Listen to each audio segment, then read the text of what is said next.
খুবই দুর্দান্ত। বরবাদ টিম দুবাইয়ে গিয়েছিল শুধু এই গানের শুটিংয়ের জন্য। বুঝতে হবে 18 কোটি টাকার ছবি, কোয়ালিটিতে নো কম্প্রোমাইজ। সাকিবের দুবাই লুক এর আগে কেউ কখনো দেখেছে বলে মনে হয় না। মায়াবী কথার সাথে নায়িকার চোখের চিত্রায়ন, যে কেউ এই চোখ দেখেই প্রেমের মায়ায় জড়িয়ে যাবে। সাকিব এবং ইধিকা পলকে দুটি কস্টিউমে দেখা গেল। প্রথমে কালো কস্টিউমে দেখা যায় নায়ক নায়িকাকে। দুজনকেই যা লাগছিল তাতে মনে হয় সাকিবের জীবনে ইধিকা পল অনেক লাকি একজন নায়িকা। বলা যেতেই পারে আবারও নতুন কোনো ছবিতে চুক্তিবদ্ধ হওয়ার সমূহ সম্ভাবনা আছে। পরের কস্টিউমে দেখা যায় কালো পোশাকে সাকিব ও আকাশি রঙের পোশাকে ইধিকা পলকে।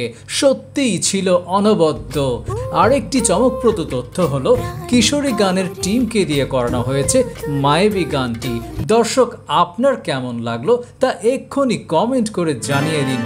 ভালো লাগলে ভিডিওটিতে একটি লাইক দিয়ে দিন, যাতে নিত্য নতুন ভিডিওগুলো আপনার দুয়ারে কড়া নাড়ে। দর্শক খুবই পছন্দ করবে। অবশ্যই দেখুন বরবাদ।